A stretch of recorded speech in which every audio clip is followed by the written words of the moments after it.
side. Really?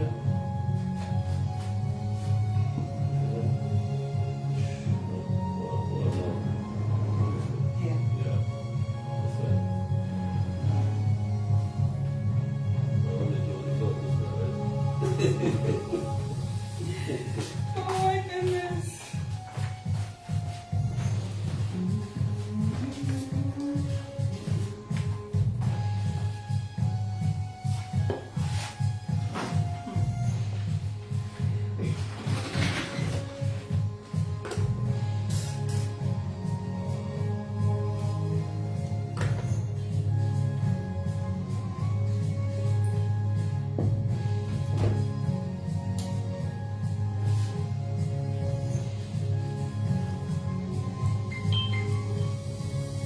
So when I'm looking at the camera, which one am I looking at?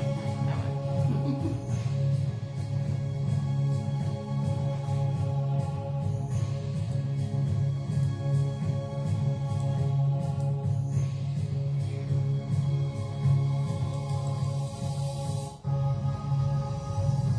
In the Spotlight on Q95 FM radio every Monday night from 8 p.m.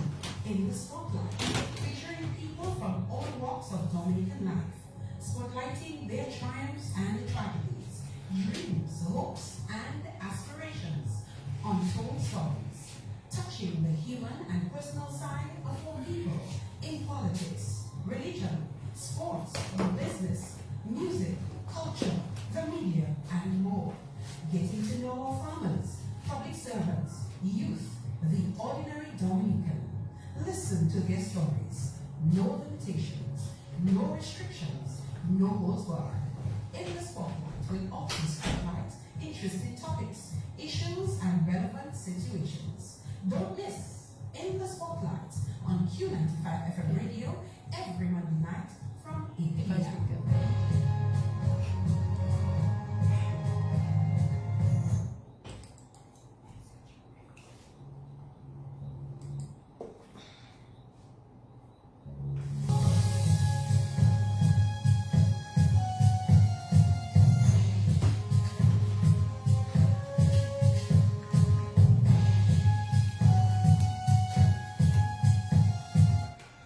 Don't worry guys, we are here. It's already 12 minutes moving down past the 8 o'clock hour in the studios of Q95 FM radio. Good evening, good evening, good evening everyone. It is a pleasure to be here with you for another Monday night of the In the Spotlight radio show. Again, Happy New Year to everyone. Well, we've already been here for one program, but it's never too much. You can wish Happy New Year, continue wishing people anything that's good. You can do it all year round if you choose to. So Happy New Year to everyone, wherever you are tuned in to the program. So Q95 FM, we want to thank you for the opportunity to be here on a Monday night. It is our absolute pleasure. And the other areas that persons can either view or listen to us on the program tonight, you can do so via the In the Spotlight radio show page. And while you're there, hope you can follow us and just become a part of our family. We also have a fans page that you can follow as well.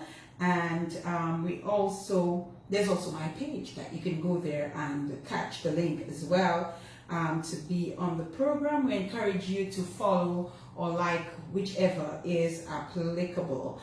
We also have our YouTube channel. Please subscribe to our channel. It's Ferdina F. Frampton, so look for that and subscribe to the channel. We want to acknowledge as well Josephine Gabriel and Company Limited. We want to thank Dominica News Online for placing our flyer on their website, and that's a way of helping us advertise our show, so we thank you. We thank Jordan Jerome, and just want to give Jordan a little big up here. GK produced his very first short film, and good job, good first effort, GK. Continue working at your craft, and I know that probably one of those days we will see your movies on TV, and you'll be in Hollywood producing. So good job. Thank you, Tamara Lowe, for consistently providing us with our flyers for the program. Always doing such an excellent job with it. Our supporters of the program, you know, we really do appreciate you. We have our Cash App, $ Spotlighters. So it is pinned to the live. So if you would like to give us some support, you can do that. Or you can always just inbox me to make a contribution to the show. What do we do for our contributions? You know, we pay for whatever we need to pay for, boosting posts, we do whatever advertising, and we also make contributions as well, you know, to other efforts. So thank you to all those of you who support us. I have this one supporter who almost every other month, you know, makes a contribution to this show, and this is so appreciated. If I could have just at least 2 more like him, then I'd be able to, I'd be good. So thank you to you. You know, sometimes, you know, people prefer that they just make the contribution and not be mentioned. So we thank all of you, and wherever you are, near and far, tuned into the In the Spotlight radio show. Last week, I told you I had a beautiful treat for you today. These were my exact words, a beautiful treat. And so that beautiful treat is already in studios, and we will begin chatting with her in just a while. But just to welcome everyone again, and just to continue thanking you for the support, those of you who are on our Facebook Lives. We thank you as well for joining us, and please participate. Drop us a note. Let us know, you know, what part of the world that you're tuning in to the program tonight.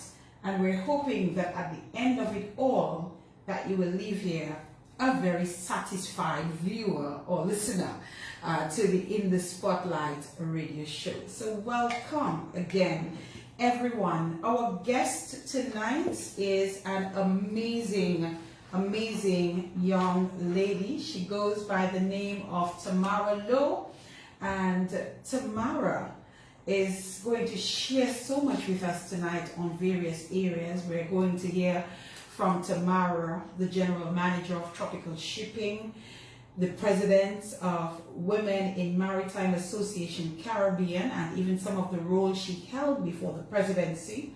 We will hear about the spoken word poet, that is Tamara. Tamara is also a Rotarian. She's a mentor and so much more.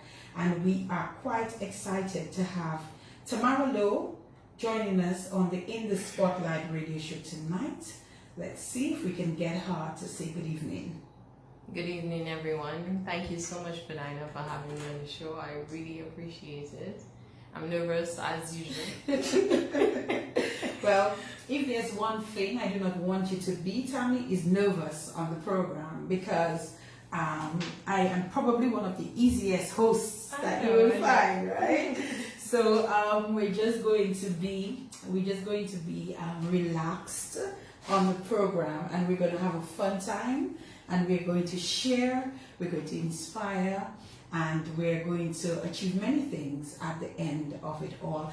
And that is what I'm most excited about, the impact that you're going to have on someone or someone's tonight at the end of this program is really what's important to me as a host sitting in this chair tonight with you on the other side of the microphone. And I always say that I do not interview people. You know, we have conversations. Now, to get things started, you know, we're just going to break the ice a little bit, Tammy. So just relax. Nothing to worry your nice little head about. So, again, good evening, everyone. It is 18 minutes past the hour of 8 o'clock. So we're going to get Tammy to just relax a little. We're just going to play with her a little bit, right? Okay. So, icebreaker number 1, Tammy. What's the best piece of advice you have ever been given? Do I have to get you to think for that one? Yes. Okay, so we'll come back to it? Well, no. it's a recent advice, and it relates to your self-talk, how you talk to yourself. And a friend of mine recently told me that with your self-talk, you have to be gangster. You have to be gangster with your self-talk. Like, just be gangster. Just talk to yourself like really hard, and put yourself in place. you have to do this, and this is who you are, and because if not, your self-talk, as you know, takes you over. I like that. Yeah. I should probably take that one on as well. We could practice. Yes. Talk to yourself as a gangster. Yo, girl, what you doing? What you doing? What you doing, girl? What is one of the favorite items you've ever bought? One of the favorite items I've ever bought. I love fashion. And I recently bought glasses, reading glasses, and the reason why I love them is because before I had reading glasses that were really boring. So when I bought these new ones, they really added, some spice to my life. I'm like, okay, I don't feel like this one today. I'm wearing this one tomorrow, A little gangster today, a little sophistication tomorrow. So that was a nice little addition to my life. I like that. What is your most used emoji? The hugger. The hugger. Yes. I'm a hugger. I know that I use the hug a lot. I use the flower a lot as well, and I use the smile. The smile. Okay, are you an early bird or a night owl? It depends. I use the snooze a lot, but I have my days. Sometimes I'm very intentional and I'm going to wake up at 5 o'clock and I exercise but some days I'm like snooze. So it depends. And you just don't get out, right? Until you really need to. What's your favorite scent? I like lavender for some reason. Okay, all right, so lavender, I like that. All right, last one. What's the most embarrassing fashion trend you used to rock? We used to have, when I was younger, we used to have the trio pants. Is trio they used to call it? I don't know. I used to love that, but after years looking back, I'm like, wow. What was I thinking? That was my favorite pants. Okay, that's it. No more icebreakers for you. But I hope that you do feel a little bit more relaxed, after the icebreakers. So, ladies and gentlemen, good evening again, and welcome to our program for tonight. As we get ready to start speaking to Tammy, I want to do this first before we start off with Tammy. Good evening all.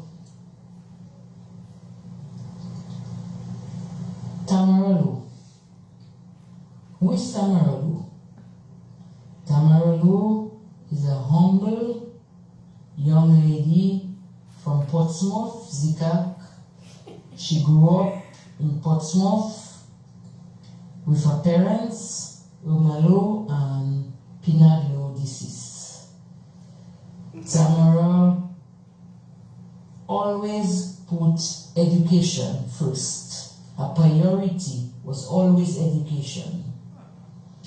And as a child, when she grew up as a child, I never bought any toys or dolls or how you call it, bebel for her. Her toys was always a set of books. And then when she get that for her Christmas or for her birthday or for any occasion, you give her books. She's okay with it. So I supported her in all ways I could. When she go out for sports, I went out with her. Anything, any occasion school have, I would be there. So Tamara, after college, she wanted to go and study, but her parents was unable to finance her to go and study. So then it was carnival time, and they told them the person that go up at Win Miss North will get a scholarship. So she said, well, mommy, I taking that opportunity, I going out. So then she went up and then she won Miss North. And then she took that opportunity and she went to study in Cuba for 6 years. And when she completed her studies in university, she was the valedictorian that year in Cuba. So Tammy always put education first. So now I'm not surprised at her achievement, because she knows what she wants as a young lady. So she will continue and go from strength to strength and continue doing well in life.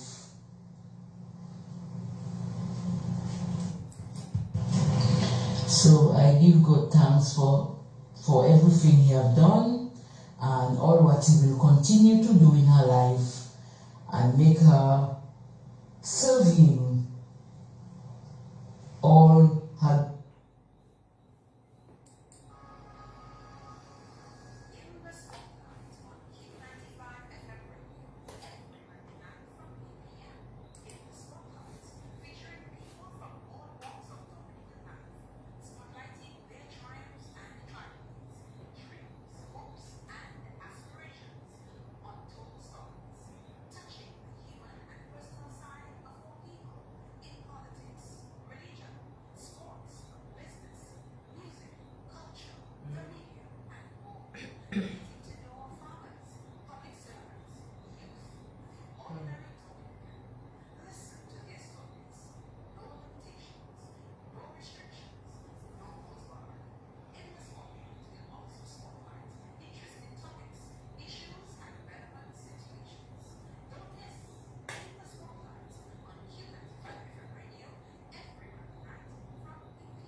And so this one just ran along on me after this lady who so proudly spoke about her daughter. Her name is Tamara Lowe, and Yes. Tammy, that was your mommy. And I had to find your mommy. I didn't even realize she was out of state. So, yes, and she, I had to find her. When I saw that when I posted your promo video, and she was one of the first people under there, I'm cheering you on. She always is. I was like, what did it feel like to hear your mom speak about you? Well, like you said, I'm accustomed to my mom supporting me. I remember in high school, my mom would be everywhere. I mean, I'll go to a spelling bee competition, mommy's right at the front. I'll be playing netball and she's there. I was an athlete, so we used to have to go to Roseau, to compete and stuff. Mommy is like the only parent there.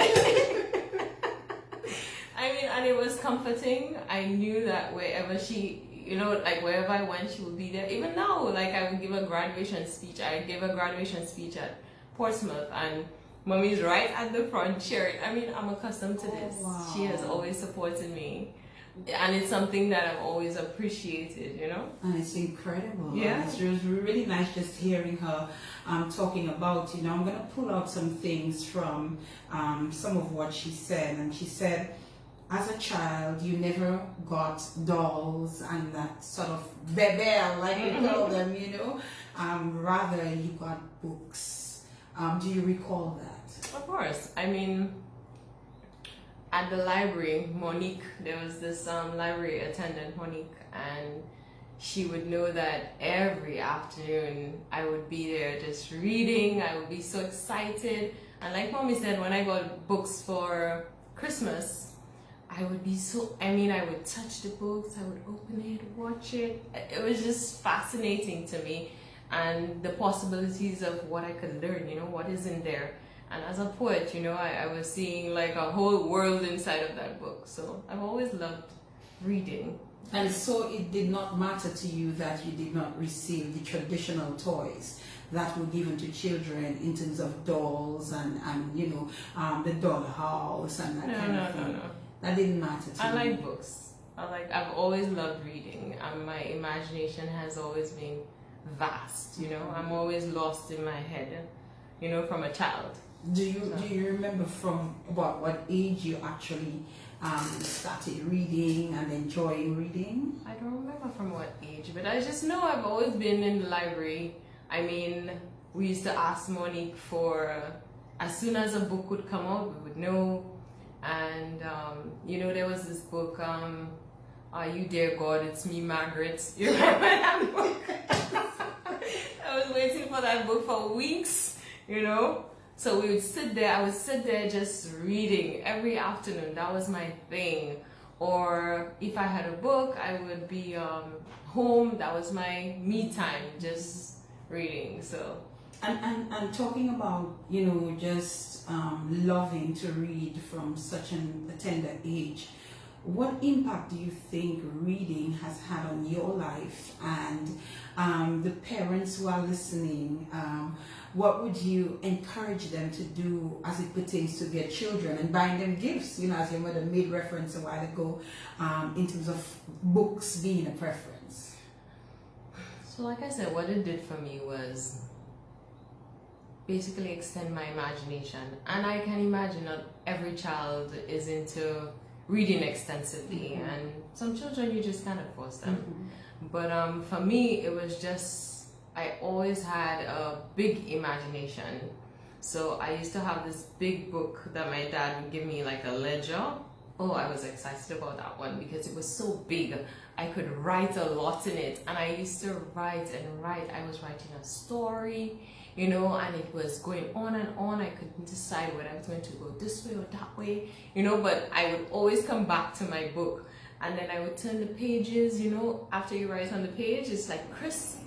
I would turn the page and I would watch and say, wow, like I wrote that, you know. So in terms of parents listening, I think reading is important. It helps your vocabulary. It helps with your imagination, with everything, with life, you know. So I think reading is important. It's important. Yes. Let's talk a bit more about mommy and daddy, and you know, a bit about Tamara Lowe's background. You mentioned Portsmouth, so I suspect there's some roots there. So let's understand. There's all the roots there. So I like mommy said, I'm from Zika, Portsmouth. My mother is from Vegas. My dad is from Portsmouth. So I went to the St. John's Primary School, and then I went to the Portsmouth Secondary School. So all my life has been in Portsmouth, and I have fond memories of walking to school with my friends. You know, we used to pass in this shortcut by the river. Like me and my friend Sharifa, or me and my friend Jessica, we used to walk in the shortcut and cross a river through, you know, through like forest, literally. I mean, today you think about it and you say, oh my God, like that's dangerous, you know? Yeah, but back then we were like, that was fun, you know? Sometimes we'd fall in the river, get our shoes wet, you know? But it's fun memories, you know? And so outside of the reading, what else did you enjoy doing as a child outside? Everything. I was a very active child from what I remember. So apart from the reading, I did spelling bees. I was very competitive now that I look back at it. So I did spelling bees. I did essay competitions, reading competitions. I was an athlete. I played netball. I did. I ran, so I did 400 meters. So I used to go to all the track and, you know, field meets and stuff. Mommy too. Oh, mommy too. Yes, I did a lot as a child. Okay. Yeah. So I want you to tell me a bit more about what family is like and what family means to you. So your daddy is deceased, so tell me a bit about your daddy. I want to learn more about your mom, Irma. Yeah. And I also know you have brothers. You're the only girl. I'm the boss. You're the boss. So help us understand your family dynamics. You know what your parents were like. What did they teach you as a child? So my mom, like she says, was always about education. You have to go to school. You have to do well, even if my mom and dad were not the most educated, but they made sure that their children were educated. I remember having to hide my Archie book in my study book because mommy making wrongs, you know. I have to make sure that she doesn't see me reading it.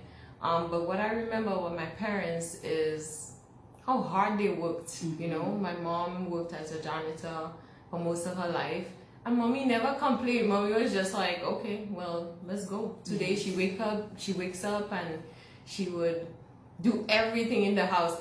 As an adult, I still don't understand that part. Mommy used to do everything. Cook, clean, make sure that her children was nice and clean, and, you know.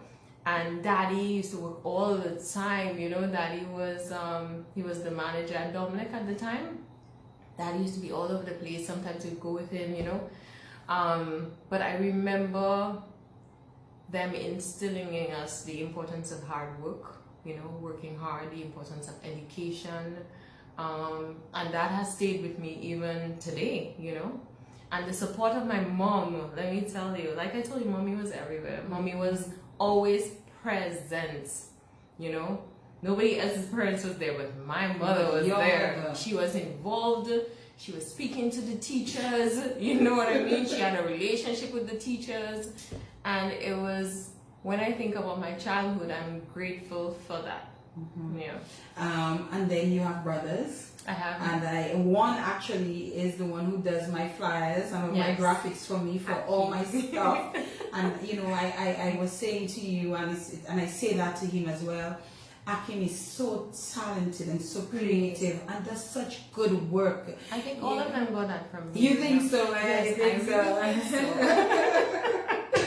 He is really, I've not had the pleasure of working with your other brother, but Akim for sure. And you know, this boy, it's like Akim may be late with giving me something, sending something to me, but when he does send it, Tammy, I am so over the moon that, you know, I forgot that, oh my goodness, I was just upset with him because he didn't send it to me the time that I had to receive it. But he does such good work. And those of you who receive my flyers, it is the work of Tamara's brother, Akim, and he's excellent. He's really, really talented. But yes, you can talk more about him now. I don't only have 3 brothers. I have 2 older brothers from before my mom. Yes. So I have 2 older brothers and 3 older sisters. But I grew up with my younger brothers, which is Liston, Akim, and Dylan. Liston is an electrician. Akim is into graphics, and Dylan is into is a producer. Well, everybody knows Dylan. And he actually did some good work some time ago in terms of a production of Barry's Hammond and Popcorn. Yes. My famous what is it called again? Or do you remember the name of the song? The one of Barry's Hammond was God is Love, and the Popcorn is Survivor. And there's a recent one for Taurus Riley. Yes, this boy, I mean, you have talented. He was part of the production team. So I'm very proud about that. You should be proud of them. You should really, really be proud of them. And what about you? How involved are you in terms of what they do? And you know, because I told you I'm the boss. I control everything. I mean, they're my brothers. Yes. I think part of my success is I dream of taking care of my brother, which is not supposed to be. People tell me, well, you're not supposed to do everything for them. But my dream is to, you know, be financially free enough to give them anything they want. Oh, wow. And I mean, everybody is different, but that's my dream, to take care, to make sure that when they need something, then I am there. You know, I think that's good. That's some good sisterly love to have. You know, especially their younger brothers, and sometimes they may need not just, you know, whatever it is that you want to do for them in terms of financially and probably in terms of material things, but the guidance, and I'm sure you provide them with that. Guidance and direction. Points of everything. And I mean, I've learned a lot, you know, over the years that I think I'm in a position to provide. Who better to provide advice, free advice, too, by the way, than my brothers, you know? So, and I suspect that you also are very keen about helping others and supporting others. And I can share with the listeners and the viewers, I had an opportunity, you invited me over for drinks on Saturday, and I had an opportunity to spend some time with you and Shagan and you know, some other friends you had over. And then my own boyfriend came along, you know, and we all just had a really nice time. And what I appreciated, Tammy, was that I came to your home and I felt at home. I was very comfortable. You know, I felt I could be just at my home. You said, Ferdina, go to the fridge, take whatever you want, and so on, you know. I really appreciated the hospitality that was bestowed upon me, you know, at your home. And I think you have a really good way with people, and I think this is excellent. I really got to know you a bit better because I mean I know Tammy. I know Tammy because Tammy is the manager of tropical shipping for Pearl in the Park. We need containers, you know. I meet Tammy somewhere, we say hi. Kareem is a mutual friend, you know, those kinds of things. But it was the first time that I had the opportunity to sit and just, you know, enjoy some moments with you. And I came about 6 and I left after we left after 11.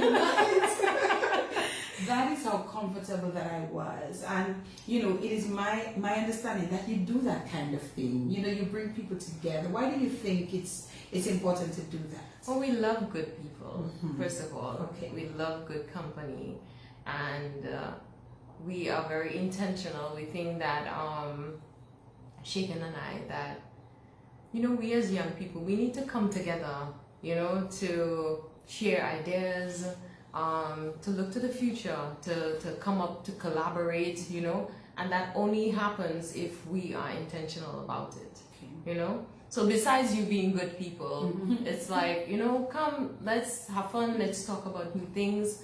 And my personal goal in life is, I think that based on how far I've come, I have this notion of uncovering every stone to find out what's under there.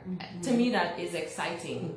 To meet somebody new and talk about something new that blows my mind. I'm like, why didn't I think about that? You know what I mean? But it's only talking to people that you find out these things.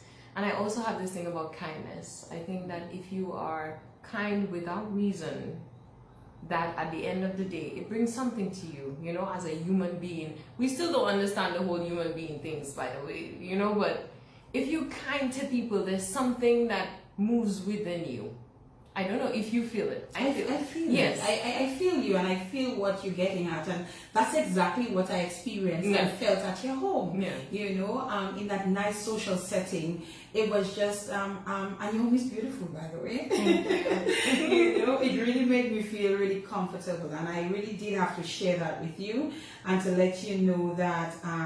Well, you did indicate that you'll invite me again, but I'll be happy to come man. again. We will work it out. Probably bring a gangster personality. Both of us, I guess, you know, gangster it out. But you know, definitely, Tammy, I had to share that with you that we felt very comfortable at your home, and I'm happy. While you're on it, let's talk a little bit about Shagan. Shagan. I'm sorry, Shagan. Let me write it like Shay. I hope I don't have God. Shagan. Okay, so I don't have to say it wrongly. If I have to say it again for the rest of the night. So Shagan. Tell us about this dude. So I always say Shagan is the yin to my yang. Right. I think we're perfectly matched because he matches my energy. He supports me. And he's so funny. I always say in the pandemic, I said that to you this evening. I said, but wait, I didn't realize that guy was so funny. He's a character, I'm telling you. But in the pandemic, like Shagan and I could be in the house all day, both of us alone. We'd laugh, we'd make noise, we talking about something, we in some conversation, but I mean, Shagan supports me in everything. You know, I can bounce ideas off of him. And while I'm doing one thing, he's doing another. I think we complement each other, you know, so nicely. And it's a privilege. It's a privilege to be with him, you know, every day and say, well, this is my partner. You know what I mean? And we can go through life and work on things that we've dreamt about and do it together. You know, I think I'm blessed to have that, you know. And I hope that makes his heart smile. It better. Just to hear you say that, just to hear you say that tonight. Okay, so let us talk a bit about which direction we're gonna now go. Now we're gonna go we're gonna go to the direction of education. And based on what your mother said, this is very important to you. And we got a little highlight from her in terms of a little bit of your education journey. One of the things that stood out to me, and I had no idea that you were a Miss North. Lord. How did that happen, Tamara Lowe? I remember in college, I was very depressed because in my last year, my friends were going off to university. Everybody was going off to America, you know. I was saying bye to all my friends because, you know, they had the funding and everything necessary to go off. And I kept thinking to myself, what's the point? So in the last year of college, I did so bad. I didn't even graduate. What? From CIFO. Can you imagine? You did not graduate from CIFO. And guys, you know when she speaks about CIFO. After being an A student for all my life, I did not graduate from sixth form college. And what happened? I was just depressed. I was like, you know what? What's the sense? Because guess what? I'm not going to university. I cannot afford it. You know, like all my friends are going to the States and I cannot afford it. I was just like, you were broken. I was broken. I was like, what's the sense? Like, I was just going to school just because. And I remember when my mom found out that I wasn't graduating, oh God, that was hard. It broke mommy's heart. Mommy's like, you're not graduating? You know, and I thought about that. I was like, wow, Tammy, like really, you need to do better, you know? So after college, I'm still thinking, okay, you cannot afford this, but what do you do for your life? You know, is this the end? And I'm thinking. So they used to ask me about going off a queen. I'm slim now, but I was much more slim, you know? Yeah, I was a stick. So they used to ask me about going off a queen, and I was like, I'm an introvert. Even now, you know, I think I've mastered the art of being an extrovert, but it's not my natural state of being. I'm shy, you know? Right. So they asked me a couple times, and I was like, I'm not going off a queen, like, And then one day, Rosie Douglas at the time said that the former Prime Minister said that whoever won Queen that year for Miss North, because he said it wasn't fair that whoever won in Roseau was getting a scholarship, and in Portsmouth, you know, Miss North, we were getting money or whatever. So he said, this year only, the first time ever, whoever got a scholarship, or whoever won the show would get a scholarship. I was in that bikini so fast, let me tell you. It was a hot pink, a hot orange bikini, high waist. And then my hair was short at the time. You have photos. Oh, you don't see those photos. Oh my goodness. I'm hiding those photos. But my hair was short at the time. I remember somebody telling me that I'm not going to win with my short hair. So I went through this painful thing of sticking the weave on my hair. I have a picture of that weave though. Sticking the weave on my hair. But long story short, I did everything. I wrote my speech. I made sure I got the support. I wrote my speech. I went up the road by Jenna. I said, Jenna, I want to sing a song for this Queen show. Please play my music. I went down the road by Glenn. I said, Glenn, I need a costume. I write my own speech. I wrote my own speech, and when I was on that stage, I was like, scholarship, scholarship, scholarship, scholarship.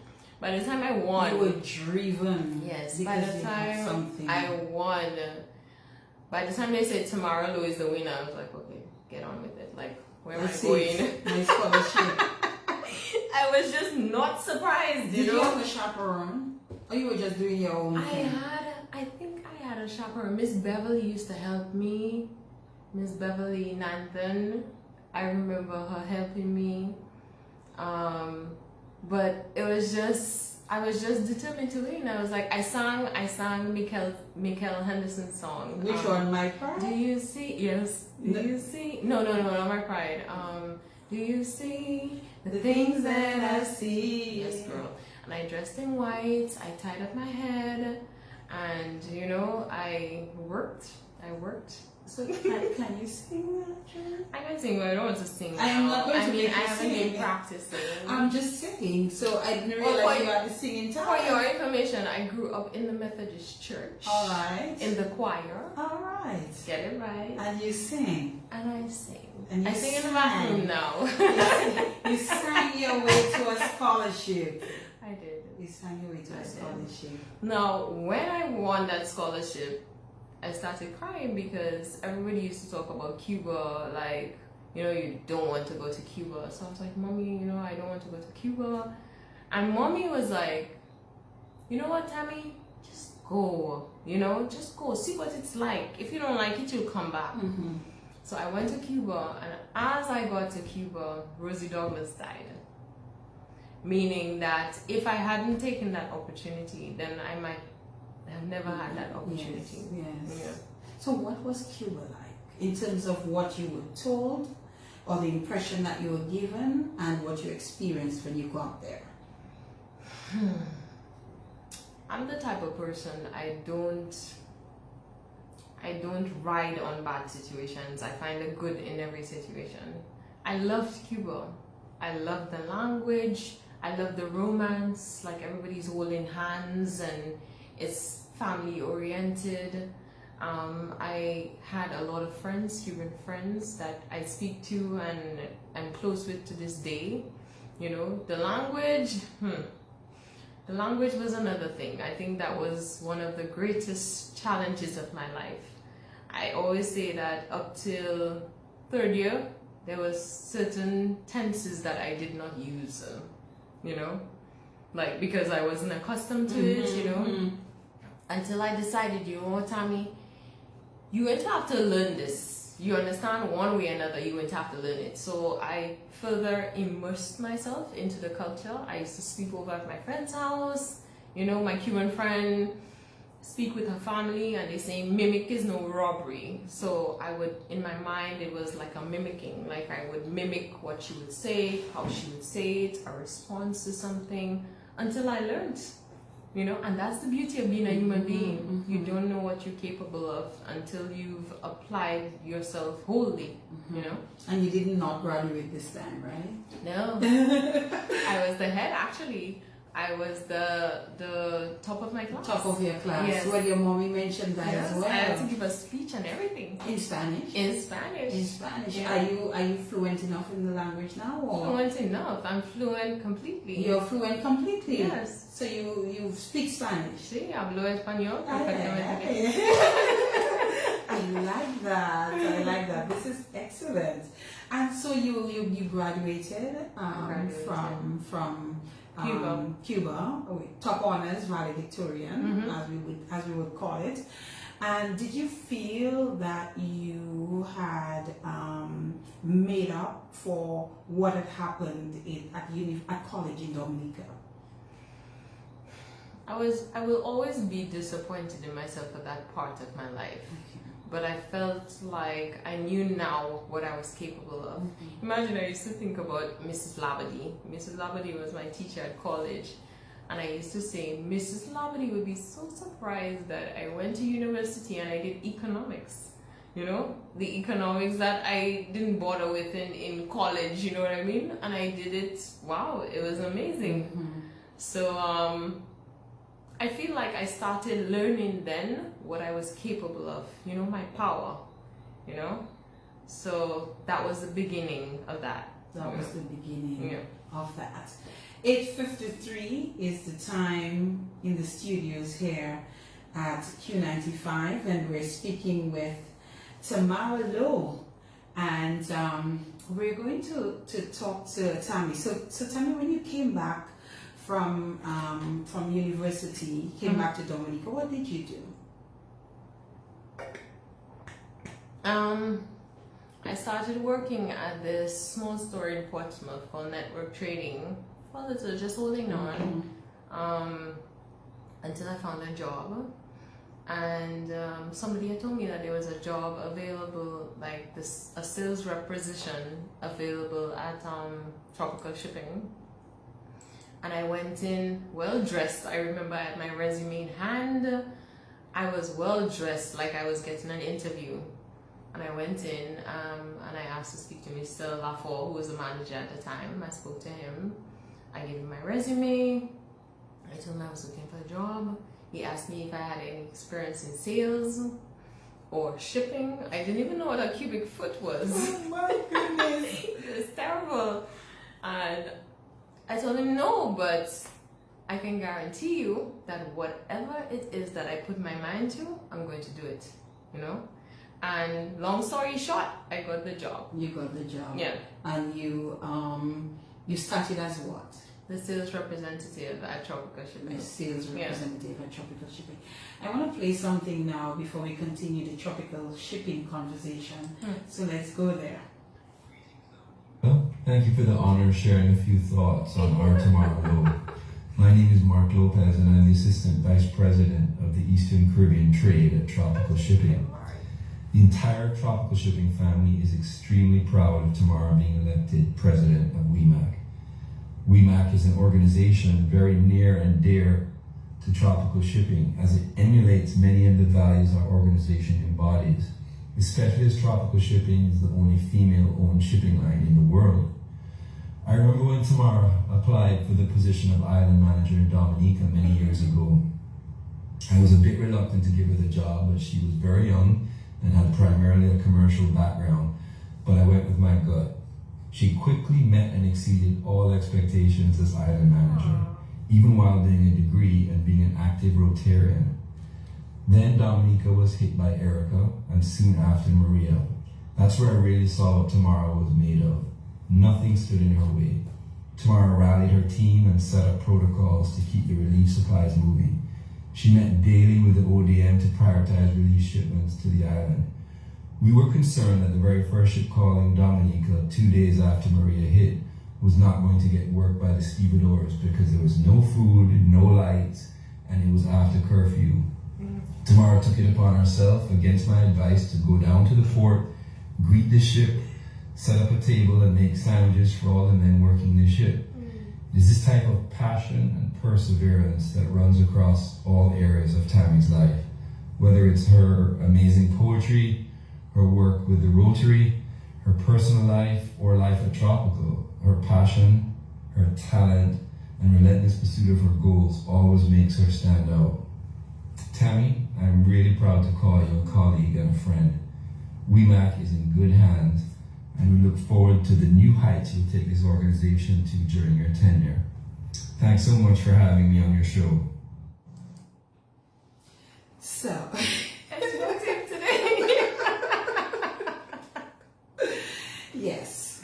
And you whispered there, how did you get Mark? I know. So, Mark is actually on vacation Yes. in California.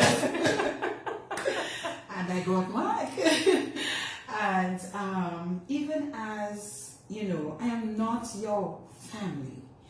Well, we're becoming family. Yes. I know Tamara Lowe, and I can tell you, as a woman and as someone, you know, who admires you and what you've been able to achieve, I felt so good when I heard this gentleman, you know, when I listened to the voice notes. I said, oh my goodness, it is so good to hear him speak so highly of you.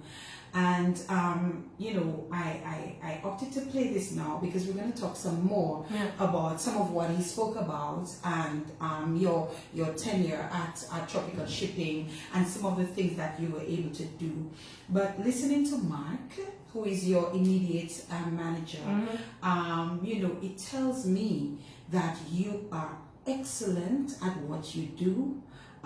People respect you. No, but clearly, if your manager says that, people respect you and people admire you.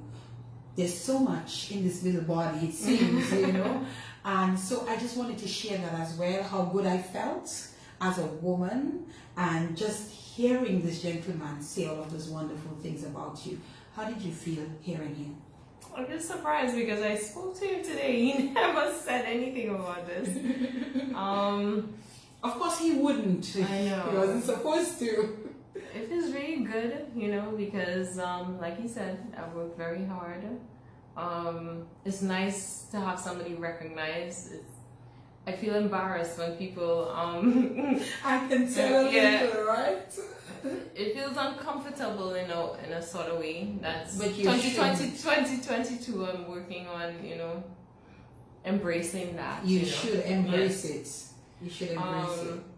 But it feels really good. It's really, So that there. So I had a co-conspirator in getting those. So I think you can think who it is.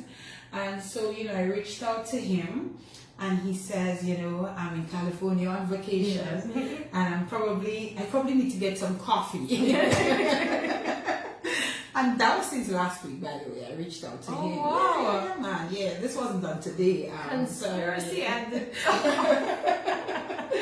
So it was really, really good to get him and to get him to consent to do it. Oh, he says, sure. I'd be so happy to talk about Tamara. So Tamara, when people can do that at that level and not be afraid or reluctant to speak about someone and their work ethic and how hard they work and how good they are at their job. You have to take it, my darling. You have to take it, embrace it. All right, you have to take it and you have to embrace it. And there's another one I'm going to play before we continue. So let's get this one. Good evening, Ferdina. Good evening. Thank you very much for this opportunity. Tamara Lowe, my dear friend, and my president of WIMAC Dominica Chapter. It is such a great pleasure for me to be able to say something today. Tamara Lowe is a team leader. She is a writer, a poet, manager of Tropical Shipping. As I mentioned before, president of WIMAC International and also president of WIMAC Dominica Chapter, a dear friend. Tamara Lowe is a motivator, and as a friend I can say that her ambition is to help others to move to the next level. She always has suggestions for personal growth and personal development. It is indeed a great joy for us to be able to thank her for her services as being the past president for WIMAC for 2 years, and also to take the opportunity to say thank you on behalf of all the siestas. Right? We want to tell Tammy how happy we are for her. She made us proud. She made Dominica real proud to be able to achieve that presidency of WIMAC International. I also want to say that Tammy loved to give of herself. Tammy has taught us how to brand ourselves. Can you imagine? I never knew how to brand items or anything that you manufactured or you decide that this is your specialty. But Tammy said that we can brand ourselves, and she taught us to do that. Tammy, we all love you, and we want you to know that we stand right behind you as WIMAC president for the international, and also whatever happened in our Dominica chapter, we know that you are there together with us. Congratulations. Oh, So that you're was. trying to make me cry. I'm sorry. Maybe we'll see you shed a tear tonight before we leave. So that's Gloria Tavernier. I know. And Gloria Tavernier, for the purpose of the listeners, is the Vice President of WIMAC Dominica Chapter. Now, from these two voice notes that we shared, we have quite a bit to talk about and cover, Tammy. So we're going to go back to when you started at Tropical Shipping. What was that like for you? What was that experience? As you can imagine, it was very difficult. Like I said, I didn't even know what a cubic foot was. So it was difficult. It was, like I say, I'm an introvert. So part of my job was building relationships with our customers. It was very difficult. I was thinking to myself, oh Lord, Tammy, you're from Portsmouth. Nobody don't know you in Roseau. You know what I mean? How are you going to do this? You know, you're shy. And I really had to stop and look within myself to figure out how I was going to do this. How was I going to grow, you know? And I refused. I remember, I mean, I had other opportunities. There were other opportunities. I graduated with a bachelor's degree in economics. I spoke fluent Spanish. So there were other opportunities, but I refused to move until I had conquered. I used to tell myself, you have to conquer this job, Tammy. You have to conquer it. So I worked day and night. I would come in on the weekends, on a Sunday, you know, because I had things I needed to do, and I wanted to learn everything. I wanted to learn about imports, about exports, about how you do this, you know. I wanted to learn everything. So that was my goal. And the environment, you coming, working with Mr. Lafo, I think it was, may so rest in peace. The environment itself, was it welcoming to you as a female coming into that field? It was welcoming because my personality is not one of, you know, I don't fight. I would look around and see what's what and try to work, you know, with people. I'm not a fighter in terms of fighting people and being controversial, you know. But our team at Tropical was amazing. You know, we have some strong, you know, very, you know, loving people at Tropical. We have Carol, we have Jason, you know, and Mr. Lafo at the time. You know, we were family, you know, so that helped. Family, yes, nice that helped. And you served as what when you started? A sales the sales representative. What did that entail? Basically just serving the customers in terms of having a portfolio, so building, increasing our revenue. I would have customers, so I'd have to build relationships with them, of course. You know, go out on a daily basis. I would see maybe 7 customers, talk about their shipping needs, their transportation needs, whatever problems they were having. Yeah. So how were you able to break that view that you had? How were you going to do this? You didn't know anybody in Roseau, you come from Portsmouth. How were you able to get over that hurdle? So I learned certain things about myself that I never knew before. Although I was an introvert, I think it was the reading part of it, the imagination part of it. I loved people's stories. I mean, I would sit down with customers. I would go to a customer and we'd be talking about, okay, how did you start off your business? You know, what was that like? You know, was it challenging? And people love to talk about their challenges, you know, where they came from and where they are now. And I've always loved to talk about other things, like about art, about, you know, a movie I've seen. So we'd always find something to talk about. And I learned that I had a way with people. I love people. I love talking to people. I love learning about their stories, about their lives. And we were connecting, you know. Of course, the relationship was based on a trust and a commitment. So I have to make sure that I'm on the game, you know. I started learning, for instance, I could go to any customer and tell them, okay, that's the market rate and that's where you are, and confidently tell them you're getting a really good rate, you know. And based on my need to have them trust me, I was always very, you know, very honest. So a customer knew when I told them something, it was that. I wasn't exaggerating. It was that. And if I told them I would try my best to help the situation, I was going to go all out. You know, I was going to go, you know, off the tangent to figure out how to make this work for you, because your problem now became my problem.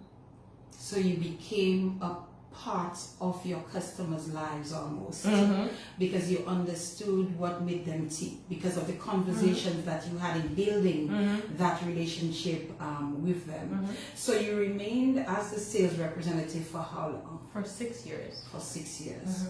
And then Mr. Lafo passed. And then you felt brave enough to say, let you apply. It was scary. When I thought about it, I was like, you know what, Tammy, maybe you should ask about, you know, the position. So I asked, I said, you know, is it possible for me to apply, you know? And my boss said, how old are you? That's smart. That's smart, right? Yes. Because he thought I was younger at the time. Of course, we have an agent in Dominica, which is Ashvalgo Trading. Right. So he didn't really know anything. The agent would hire the sales rep, you know. So at that point, I applied. I was scared out of my mind, let me tell you, because I'm like, you know, I haven't led a team before, you know. This is a big deal. Mr. Lafo's shoes were huge, you know. How was I going to fill those shoes? So I was scared, but I was going in scared, you know what I mean? Yeah. So you applied. I applied. And what happened? How did that go? So I went to the US. I did a few interviews. A few? Yes. So you got to speak to different people. Oh wow. And the question kept coming up, like, you haven't led a team before, why should we hire you? And I kept saying over and over that whatever I do the best to the best of my ability. I'm going to go all out. You understand? Like, there's nothing to keep me back from doing this properly, you know? And that was the same response that you gave? That I gave Mr. Lapo, because I didn't have the experience then, you remember? Yes. And in terms of the experience that was required for a role like that, were you questioned about that? Of course. The thing is, I know myself, and I know that whatever I put my mind to, if I tell you, Ferdina, I'm going to the moon, I'm going to the moon. You hear me? I'm going to figure it out. Right. Because I put my mind to it, I'm going to figure it out. Whoever I need to talk to, I will find out, okay, how do you get to the moon, how much it costs, and what you get there, I'm going to figure it. You know?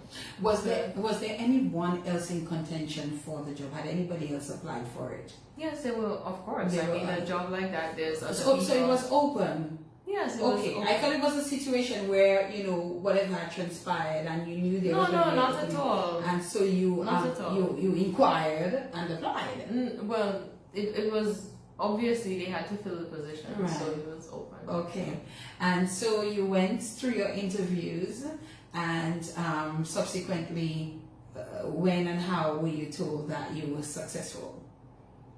Mark told me. Mark told me, like he said, he was a little bit skeptical, you know. And he told you that? Yes, he said, you know, I haven't led a team before, you know. I'm young. At that point, I was, 31? You know, I was young. I was a young woman. And I remember I was cool. I was like, yeah, you know, like, I can do this. And he was like, you're happy? I'm like, yeah, I'm happy. I want to play it cool, you know, but I was so excited. I remember when I went to my... You almost had Mark probably thinking she didn't want the job. I know, right? And I remember Shagan had given me a pep talk before that. He was like, you know, you can do this, you know. And I remember when I went back to my hotel room, I swear to you, Ferdina, I knelt down on... I'm not a church person, you know, a very religious person, but I knelt down on my knees. I was like, what? Like, Tammy, you did this? this? You know what I mean? Like, and I cried, and I'm not a crier, by the way. I can tell. And I cried. I was just amazed, you know, that God had decided to bless me in this way, you know, and I couldn't figure out why. Like everything was against me, you know. Yeah. And then you got it. You got it. And you've been at that position for how long? For 8 years. For 8 years already. Already, I 8 know, right? years. So stepping into that position, Tammy, would be very different from when you stepped into the position as the sales representative. Of course. What was the first order of business for you? It was understanding. Well, of course, I had impostor syndrome. I went through that in thinking, oh my God, like, what am I doing, Tammy? Like, you sure you want to do this? You know, like I went through a session where I was doubting myself, you know. But eventually I started. I'm a researcher. I'm a Google expert. So I was reading everything to try to figure out, okay, as a leader, what do you do? How do you motivate your staff? You know, I was talking to people, you know, that had been in positions of leadership to find out, okay, how do you do this? How do you do that? You know, and step by step, I learned. Were people open to assisting and guiding you? Of course. Yes. I mean, when I go to you and I say, I really need to understand how to do this. I mean, it was people that were very, very, very open to just sharing knowledge. And I think sometimes we don't ask. I think we don't we're ask. afraid to ask. We're afraid to ask, so people don't share that information because we just don't ask. They don't even know we need that information. So when you go out and you ask, and like I told you, I would go to somebody's office and somebody that had been in a leadership position for a while, and we'd just be talking about, you know, how you do this, your experience, and I would learn. I was like a sponge. I was just like soaking information. Yeah. And your experience at the helm of tropical shipping. By the way, for the persons who may not know, tell us a bit about tropical shipping and what tropical shipping does. So Tropical Shipping is a US-based company. We provide transportation solutions from the US to the Caribbean islands. We've been in existence for over 50 years. I would say we are the best shipping company ever. Of course, we provide a great customer service. We're always there. We care about our customers, you know, and we're committed. I mean, to be in business for over 50 years. In Dominica, we're here 25 years. How people would say constero, you know, we're here 25 years just providing service. And if there's any situation like Mark mentioned after the hurricane, we were here a week after. I mean, I was on the port, like giving, literally, physically giving, you know, bills of lading, you know. Tropical was sending down ice, you know, that time we don't know ice like good goals. Yes. Sending ice, we were like, I was driving to my customer's house to give ice, and you know, it showed that we care, you know.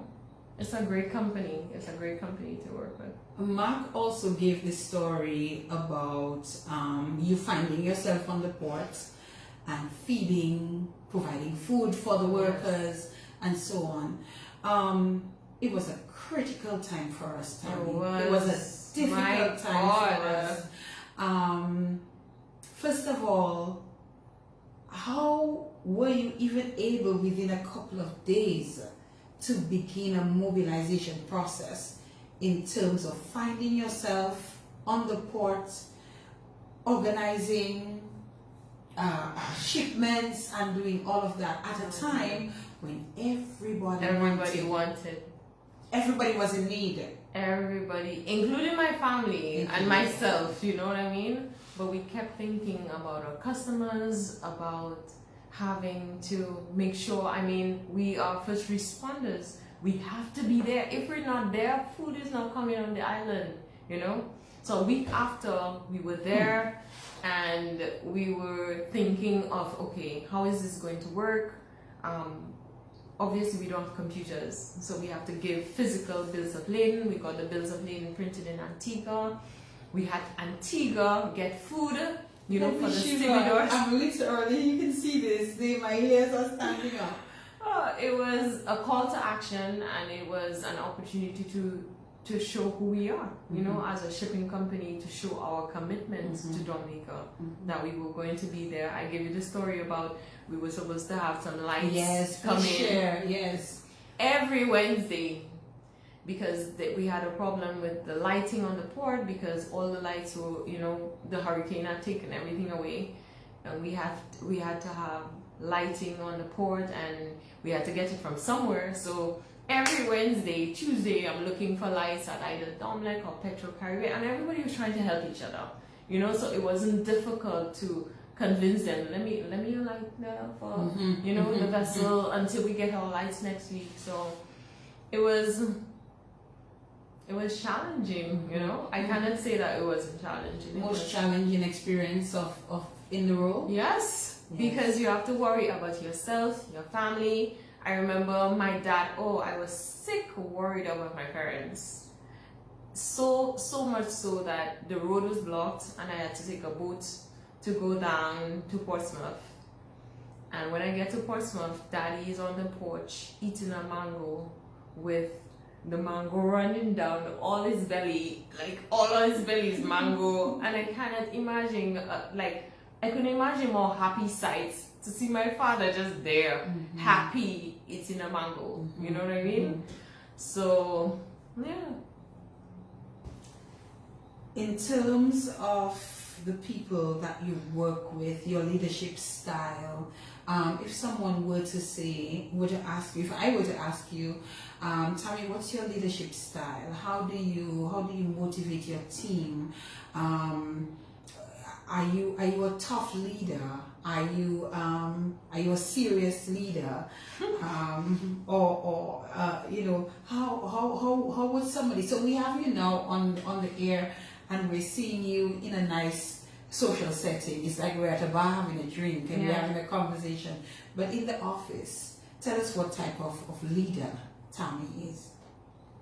I wouldn't say I'm serious. I'm not that serious a person. I believe in getting the job done, you know, and I always tell my staff, nobody wants to be here all day. We just want to come, we want to do our jobs, and we want to go home to our family. You know what I mean?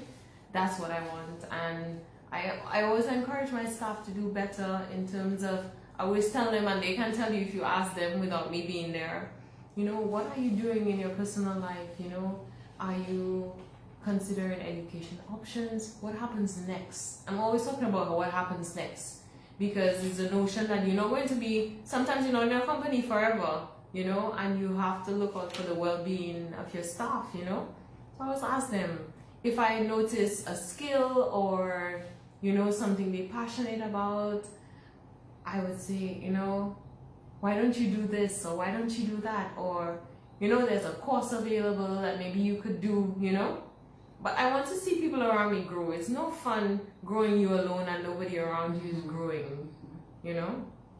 In terms of some of the skills and so, you know, what has being at Tropical Shipping brought forth in terms of your abilities?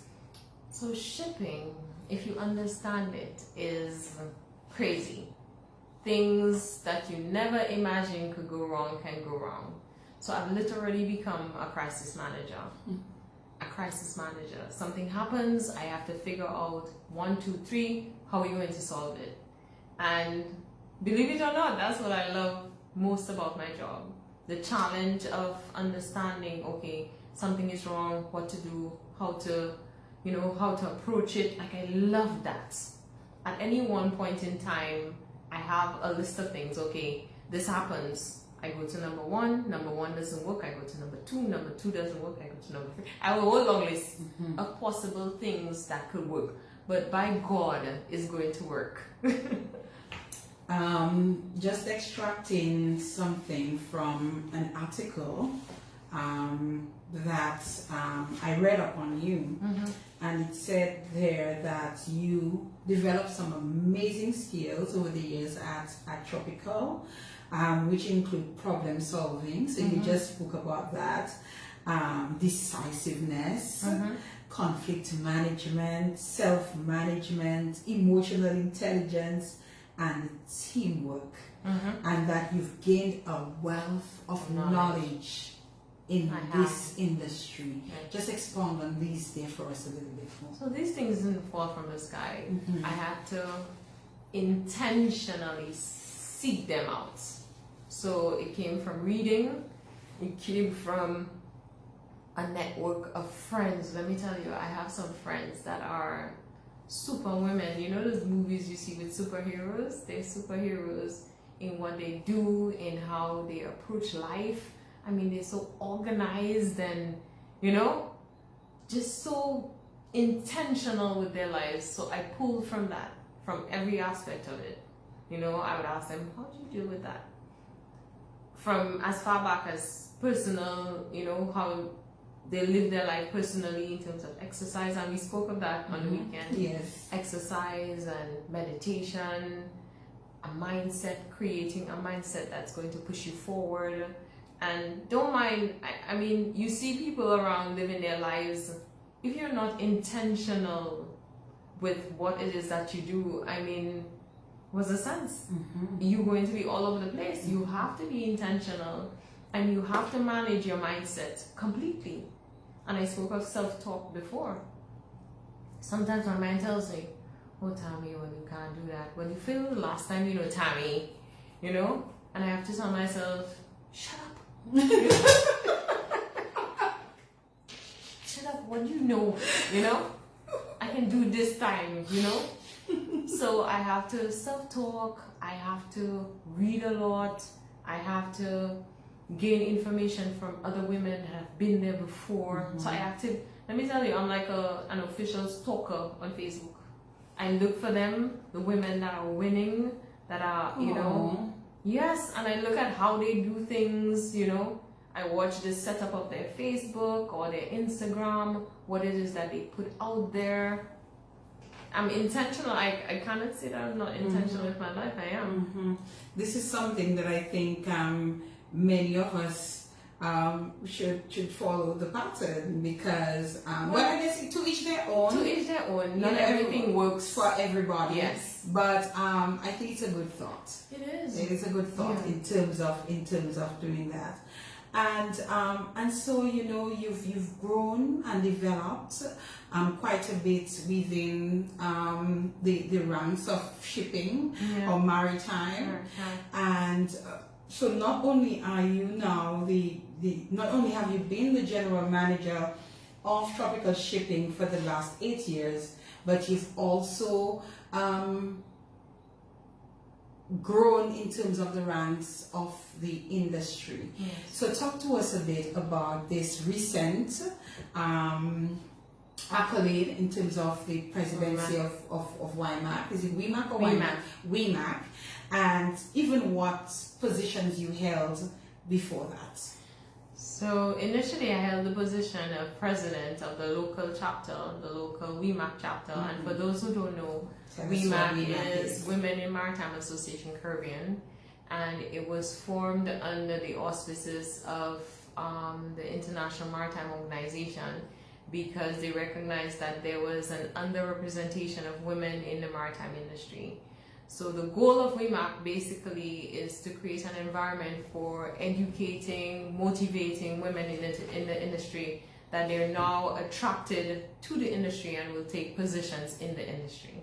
Yeah. And so you started as the president of WIMAC. And then I was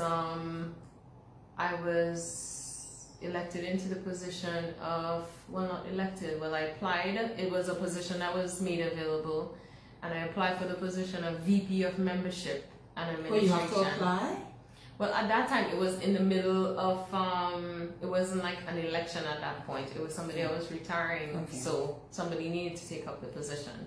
So I applied, and then they would like vote on it, yeah. And then, recently on December 10th, I became the president of WIMAC, which is the Caribbean body.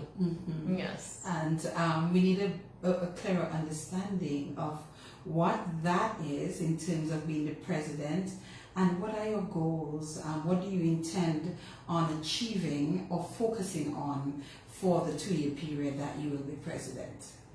So, I'm very passionate about women in maritime, and you can understand why, because I came into the industry not knowing what a cubic foot was.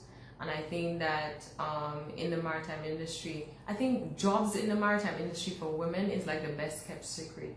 Like nobody talks about it, you know? And I think in this position, I can make the world aware of, you know, the jobs available in the industry. And the fact that in my speech, I said that it was, I was in the position to prove that a young girl from a rural community in Dominica could find a home in a male-dominated industry where she could grow and excel, you know what I mean? So I see there's lots of spaces for women to come into the industry and make it their own, you know? And that is my intention, to bring them in, educate them, motivate them, and have them take their places in the industry. I think in terms of diversity, it's much needed, you know, because, you know, anywhere there's women, I mean, things happen, you know. Let's be clear. Let's be clear on that, right? And how do you plan on doing that and achieving and meeting those objectives that you're going to set? So it's a couple of things. I think our women need to, I think a reason why they're not basically attracted to the industry as much is the notion that the maritime industry is not for women, you know? So they say that little girls cannot be who they cannot see. So part of what we're doing is opportunities like this, to have women, you know, be more visual, take advantage of technology and social media. So little girls can see us. They can say, wow, I want to be a country manager like Tamara Lowe, or I want to be, I want to work for a shipping company, or, you know, or I want to work for the port, or I want to work in marine biology, you know what I mean? But they can only be what they can see. And if they're not seeing us, then they don't know that they can be that. Another thing is having our women, you know, more up to date with things like Zoom, branding. Gloria spoke about branding. Yes. I had a session about branding yourself, you know, and it's the notion that if you do not brand yourself, somebody else will brand you for you. And do you want that? Do you want somebody else to brand you for you?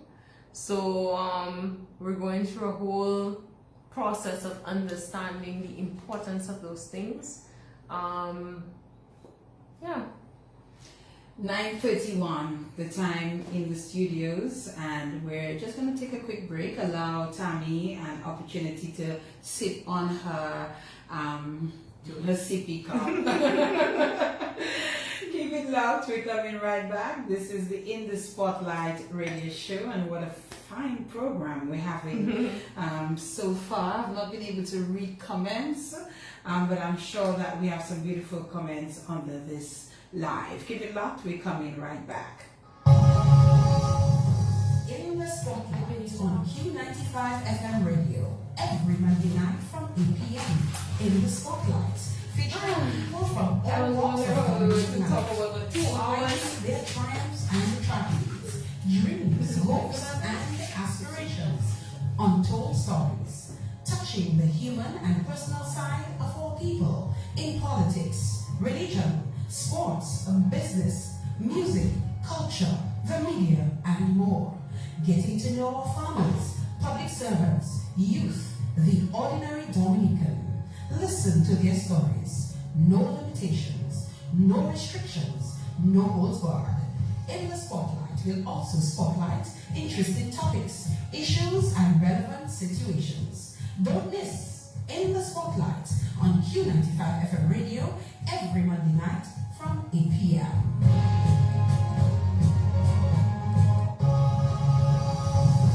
In the Spotlight on Q95 FM radio every Monday night from 8 p.m. In the Spotlight, featuring people from all walks of Dominican life, spotlighting their triumphs and tragedies, dreams, hopes, aspirations, untold stories, touching the human and personal side of our people in politics, religion, sports, business, music, culture, the media, and more. Getting to know our farmers, our public servants, youth, and the ordinary Dominican. Listen to their stories. No limitations, no restrictions, no holds barred. In the Spotlight will also spotlight interesting topics, issues, and relevant situations. Don't miss In the Spotlight on Q95 FM radio every Monday nights from 8 p.m. In the Spotlight.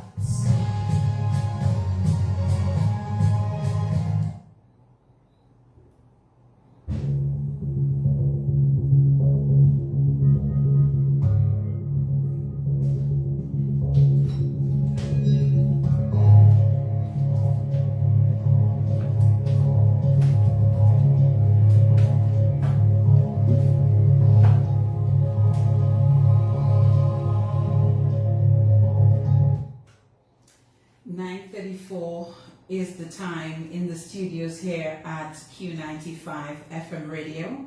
Don't forget to ensure that you follow our In the Spotlight radio show official page, that you become a fan of our In the Spotlight radio show group, and that you support us in any small way that you can to help us to be able to continue doing what we do. And as Tammy returned here with us, Tammy, this beautiful bouquet, by the way, I would like to advise you or inform you, came from the ladies at the Red Lily Flower Shop.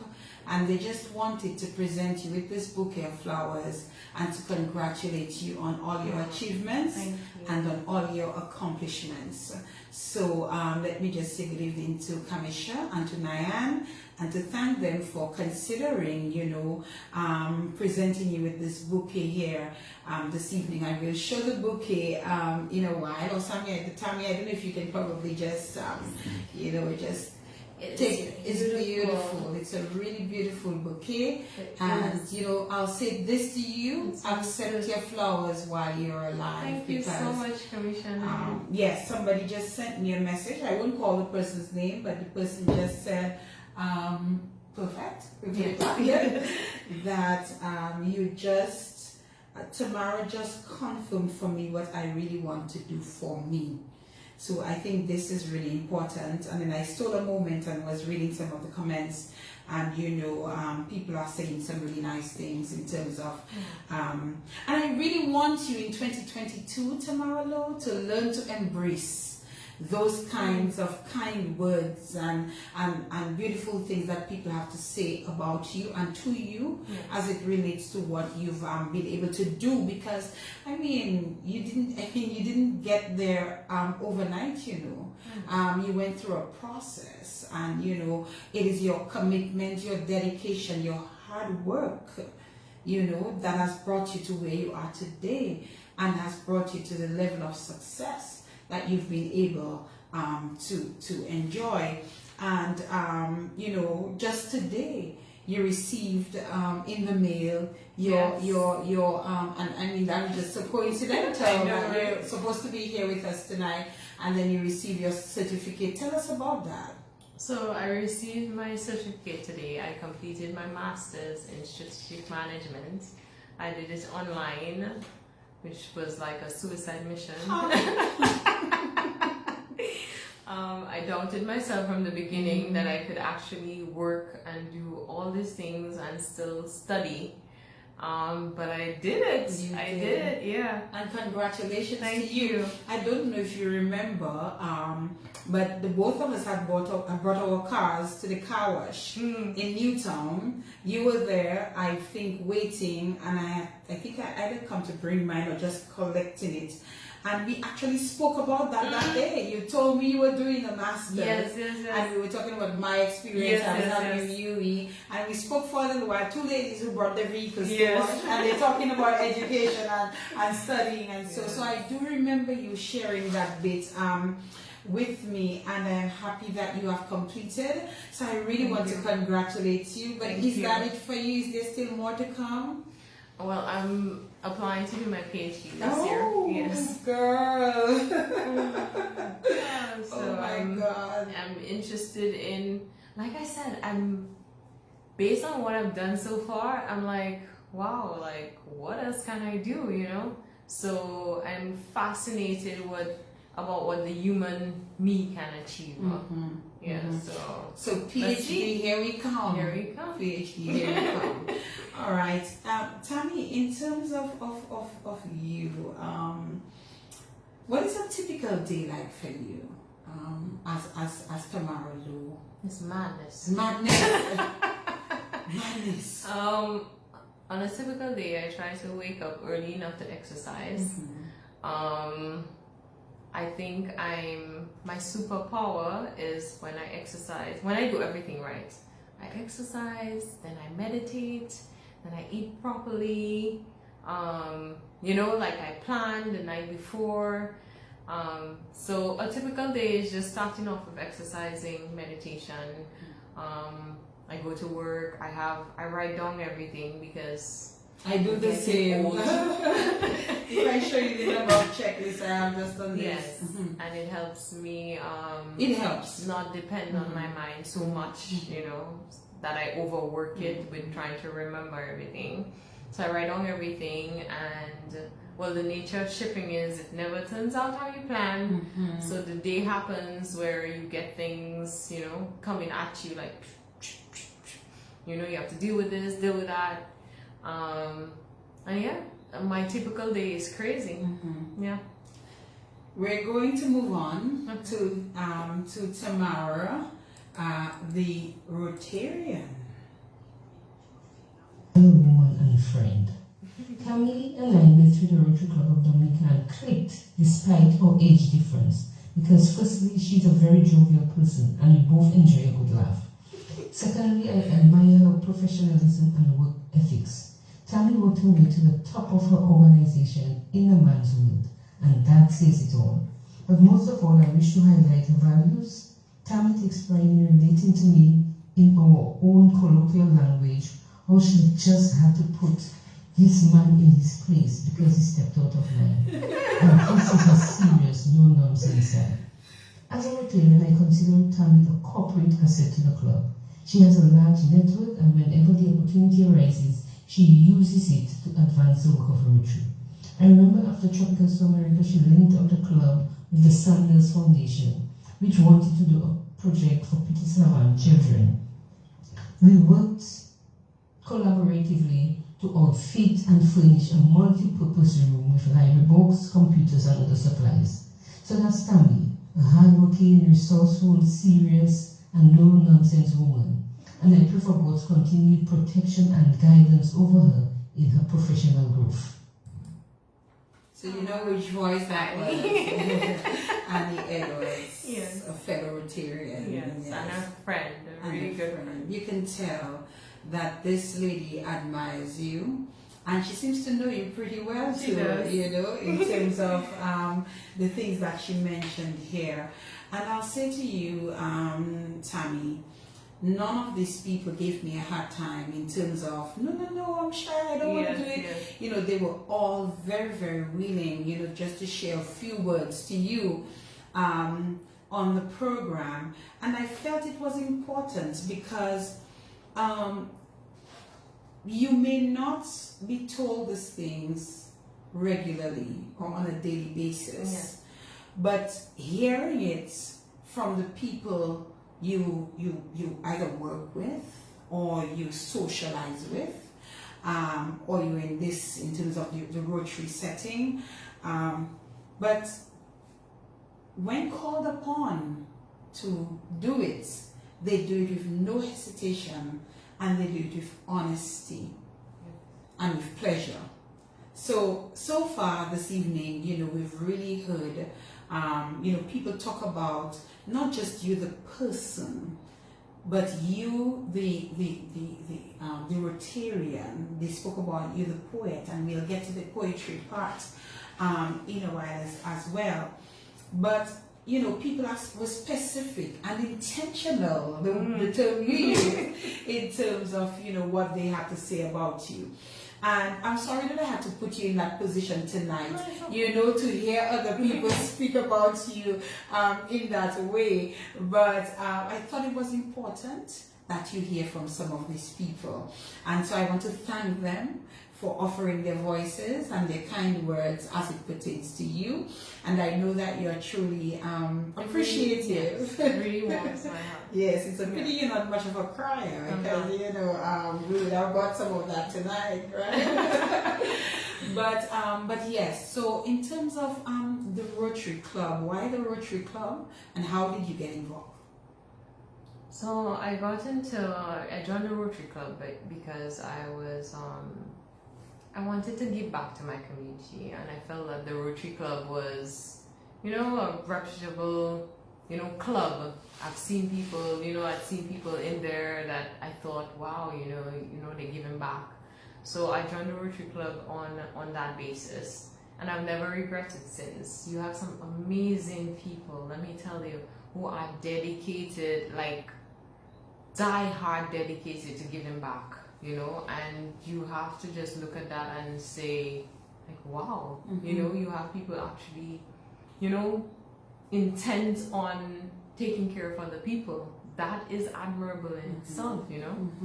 And even when we spoke a bit on Saturday, I indicated to you that I have been invited a couple of times, yes. To join the Rotary Club, and it's not that I do not want to give back, because I give back in many ways, in my own way. Even through this program is my way of giving back to community. But I said to you, what, I'm not sure that I'll probably be biting more than I can chew. And I did ask you, how do you do it, sir? How do you do it? I don't know. You don't know? I'm the type of person, I just do what I have to do. I have to do this on Wednesday, I put it in my calendar. This is what I'm doing on Wednesday. I don't tell left or right. This is what I'm doing, and it becomes my reality.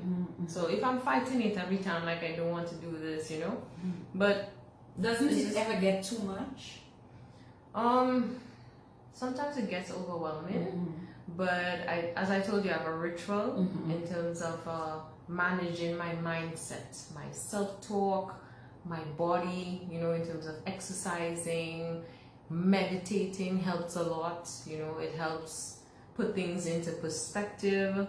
So I have this thing where I say I'm on orbit, I'm in perfect orbit, I'm in tune. Sometimes I fall off, and then I find my way back, I reach out and I hold it again, I get back on. But it's just something that I've decided that's important to me. Rotary is important to me.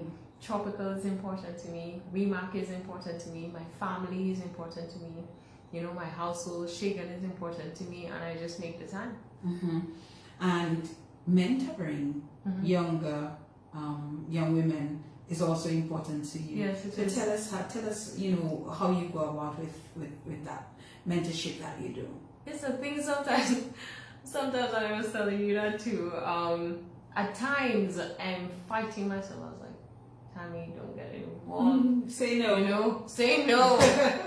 But then I see this young girl and I see me in her, and I say, wow, Tammy, you have to, tell her about this or tell her about that. So I have this poem where I spoke about having the blueprint that I show everybody that I can, like, okay, you go that way and you go that way and this is how you do that, Because when you get to my points, you learn that, wow, like why did nobody tell me about meditation? You know what I mean? It had to take one person I met, who was mentoring me to tell me, you need to meditate, it helps your mind. Or it had to take somebody I met who told me, if you exercise in the morning, you're going to be a superhuman being during the day. You know what I mean? So I take on that and then I give back to the young women that I meet, you know. Well, even with me, you introduced me, you spoke to me about the meditation. You spoke to me about the skipping rope. The skipping rope. You know, so even with the little time that we spent on Saturday, I took away so much from you within that space of time. So I think that is a gift that you have, and you should use it the best that you can to help others and to continue to motivate and inspire others. And it's a blessing, it's a gift.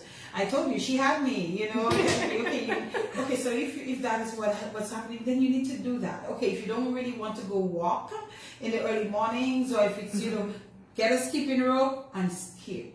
And, you know, I thought about it when I went home, and I said, okay, I need to get me a skipping rope. I need to get me a skipping rope. I need to try that, you know.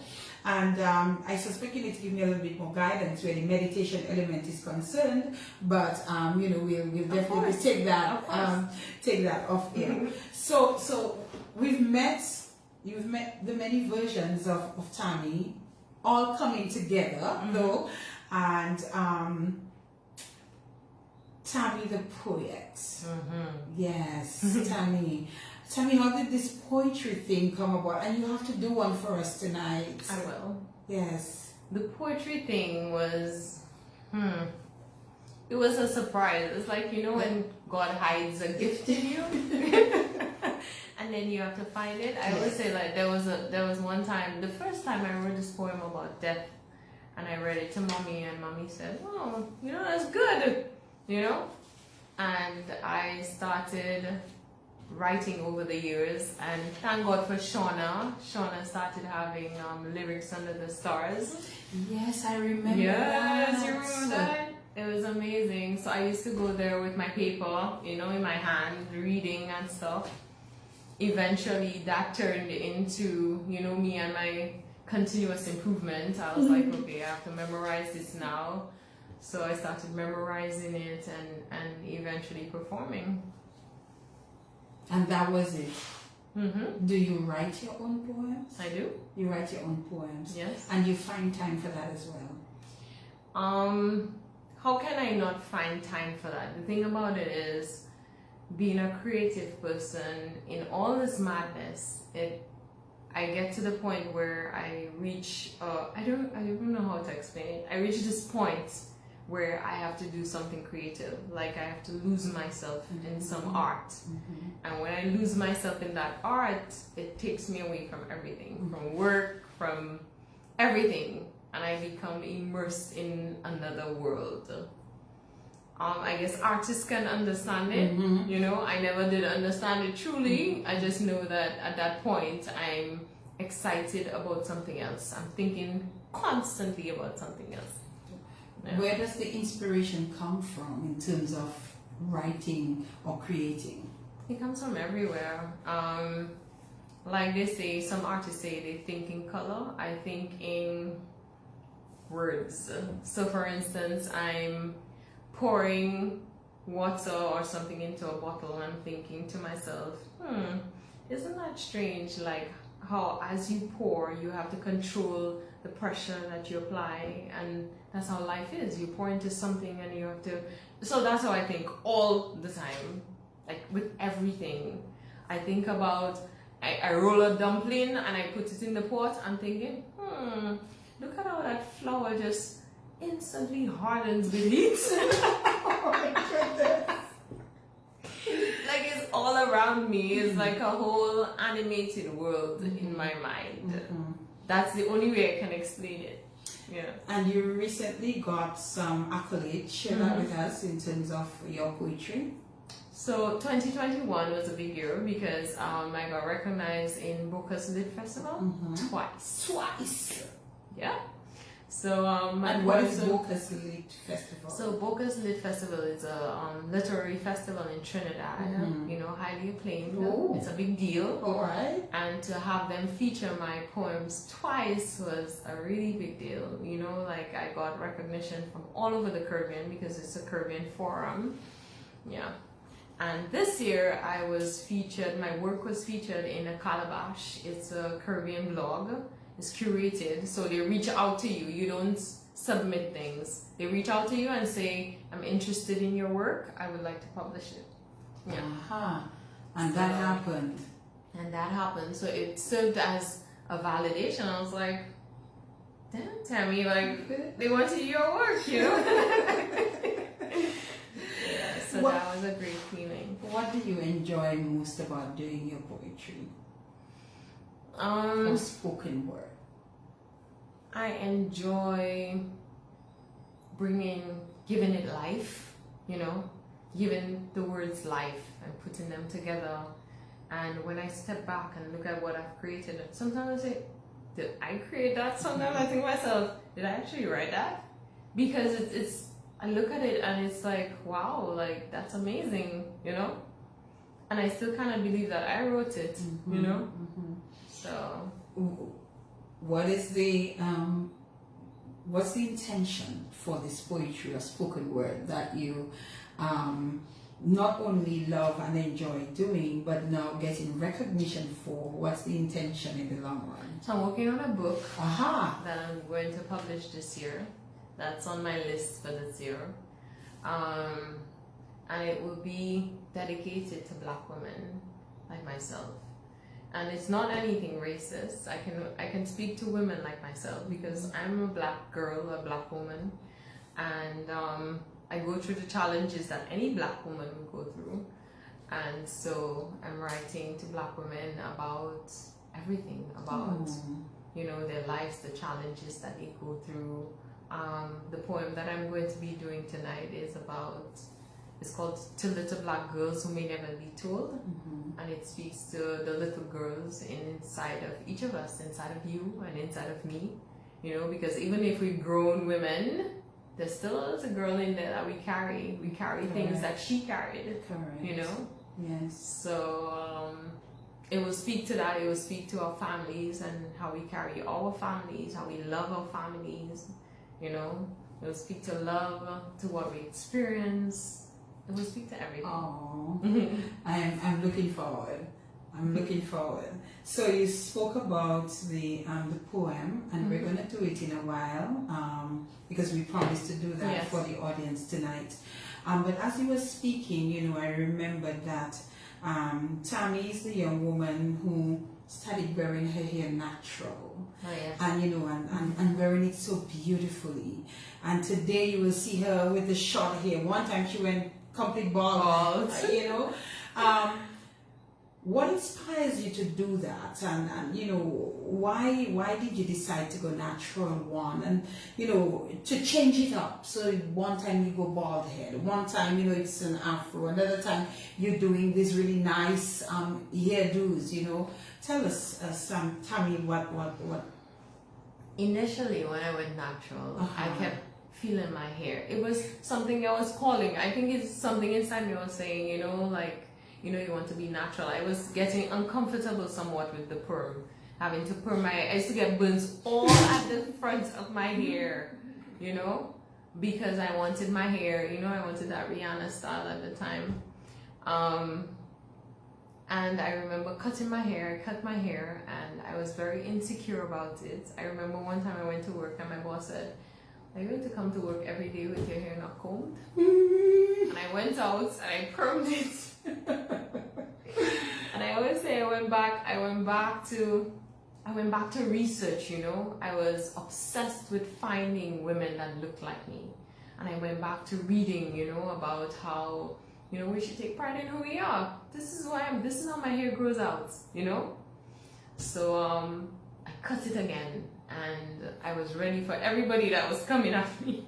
One person told me, but your hair is not combed. And I told them, well, when I look in the mirror, I don't know what you see. When I look in the mirror, I see a beautiful Black woman.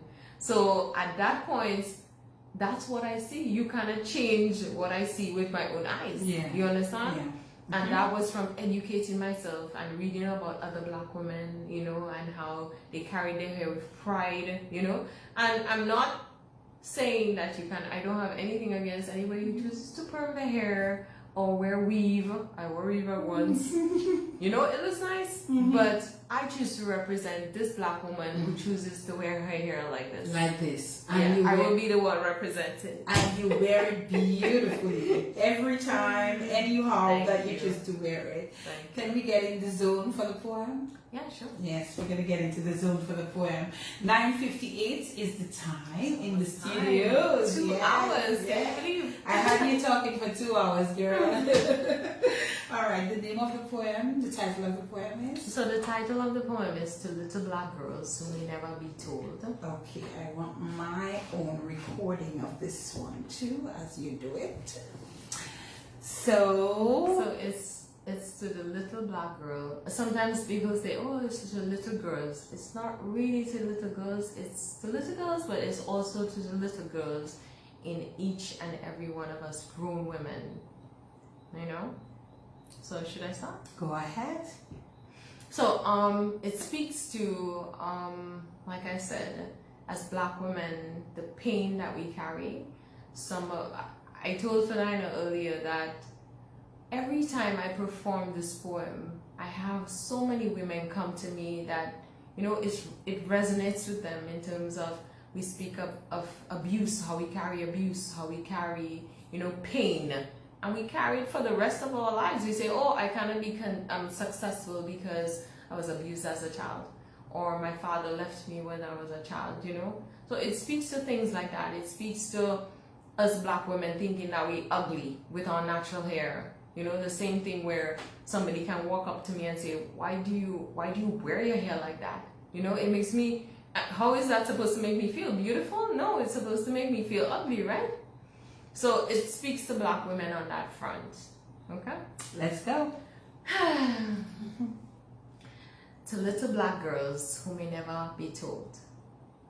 They are coming for you, little black girl. They are searching for you.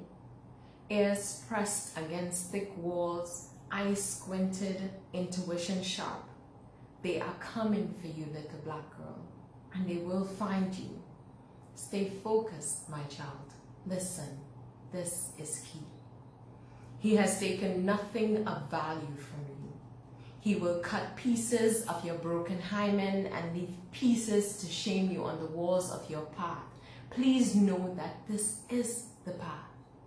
Walk through and whisper your affirmations, and the echoes will come, reaching from dreams of tomorrow and of sufferings of the past. They will detangle the insecurity stuck in the base of your cords, for you were not born to whisper, little black girl. You were born to roar. Smile, little black girl, with smiles that hold no pain. Like pain never forced its way into the tiny spaces between your teeth, nor made its way to the base of your feet, a familiar tickle, an attempt to plant its root and hold you steady once you stop. So smile, little black girl, and keep on moving. Conquer one step at a time, share one post at a time, write one poem at a time, win one election at a time. Take back that puzzle to where you found it, little black girl. The puzzle of a man that was never yours to fix, pieces that were never meant to fit. A broken man, a broken fate, a broken man, a broken spirit. Love will come to find the pieces of your hidden puzzle, some wrapped in plastic to keep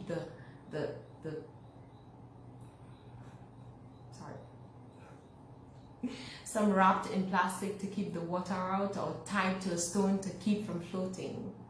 Love will come, little black girl. Love will come. They may be familiar faces, little black girl, a parent, a teacher, a friend, who will bring you the message that you are a little black girl, as if being a little black girl made you less pretty or smart. This is important, little black girl. Arm yourself with books to shield your thoughts, and plaster the images of black woman excellence on the walls of your consciousness. Memorize the meanings embedded in the kinks of their hair and the pride and determination in their eyes. Draw maps of their struggles and their strategies, for you will walk their battles. there. Go empower little black girl. Go in faith. Thank you. Wonderful. I realize we forgive your nervousness. Trust me, this is powerful. That's what we're concerned about. This is some powerful words right there. And as you said, it's not just for the concept of the little black girl, but for the little black girl inside of all of us. Yes. And I think that's what we all saw it for this evening. Never mind the little, nobody paid attention to that. But this is excellent. But I'll tell you what, I will rebroadcast this, my own version of it, but I'll make sure that I edit it nicely. No problem. So I also have the videos on my YouTube channel. there you go. So you can find it there as well. But Tamara Lowe, I think you're something special. Thank you. I really think you are. And for someone who struggled a bit, at the college level in Dominica, because you felt that your parents couldn't afford at the time, to send you to university, and you found a way through a pageant. And you participated in that pageant and you got yourself a scholarship and you redeemed yourself because you didn't only just go and graduate, you came out top of your class. Tell me what more describes determination than this. I think you shared with us this evening enough to put many of us in a different frame of mind in terms of understanding ourselves and understanding that we have the ability to achieve and we have the ability to conquer and we have the ability to succeed. And we have to put our hearts, our mind, and we have to be intentional. I love that. If anything I take from you tonight is that you have to be intentional. And I love the part as well where you talk about talking to yourself, having that self-talk, having that conversation. Alexander told me that. You meant to. Yes. You have to be gangster. You have to be a gangster. Yes, Alexander is a cool dude, and I really hope that sometime, I get to do something with him as well to introduce him, to the Dominican public and what he does. He's very soft spoken, so I hope that when we do get to have a chat, that we'll be able to get him to speak up a bit for us and to really tell us about him. But he's a really cool guy, and I'm happy to have met him and his family. So hello, Alexander, or you call him Clem, right? Yeah. Yes. It's Alexander Boyce. Okay. So hello, Alexander and Daisy and Kaya. and the other two, the boy and the girl, Shiloh and Naya. Yes, we met the entire family on Saturday, and they're really, really warm and friendly, and together with Tanya and Sheikh Gone, made us very, very comfortable, on Saturday night, and I really appreciated that. I thank you for the invite, and as I said, look forward to hanging out with you guys again sometime in the future.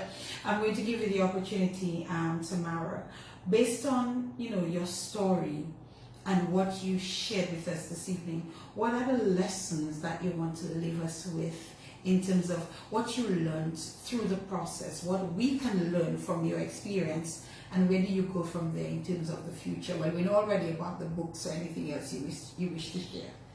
So, going back to the word intentional, being intentional with whatever it is that we do. I know sometimes we go through life and we say whatever happens, we let whatever happen to us, we don't go after it. My advice is be intentional with whatever it is that you do. Also, just seek. As human beings, there's so much that we can do, leave no stone unturned, because I think somewhere, like I said, I'm not religious, but I think there's a greater power that intended for us to connect the dots, and we're going to connect it by meeting different people, understanding certain things. I think there's power in that. In terms of what to expect from me in the future, expect everything. I'm going to do whatever it is that my heart desires to do. Whatever, if I wake up tomorrow and I want to be a song star, I'm going to start singing, you hear me? Because I'm going to live this life to the fullest, you know? I'm not going to die one day and think to myself, wow, I wish I should have done that. I'm going to do it, you know? I'm going to write the book, I'm going to do the PhD, I'm going to love wholeheartedly, I'm going to give wholeheartedly, I'm just going to do everything.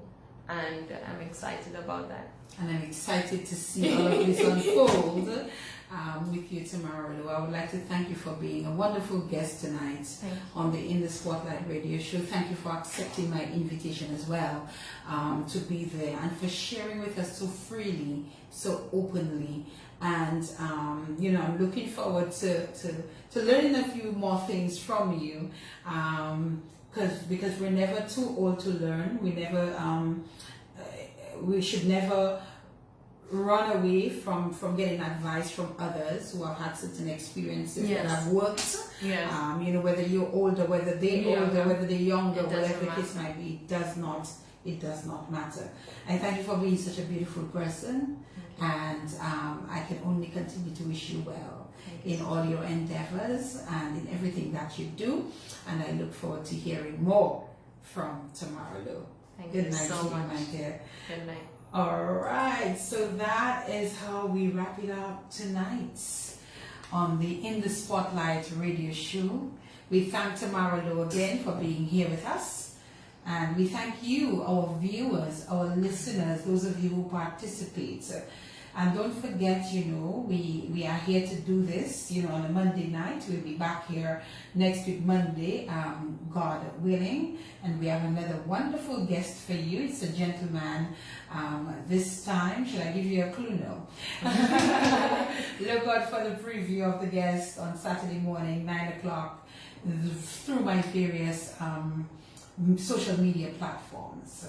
So thank you again, everyone. Thank you to Red Lily Flower Shop for sending this beautiful bouquet to Tamara Lowe. I really, really did appreciate, you know, that. I love it. Yes, that they offered to do that and appreciate it. Thank you to all the supporters of the show, no matter how big or how small. We appreciate you. If you can make you know, a small contribution to the show, this is also greatly appreciated. Again, we'll be here next week, Monday night. Thank you, everyone. Have a wonderful night. Sleep tight.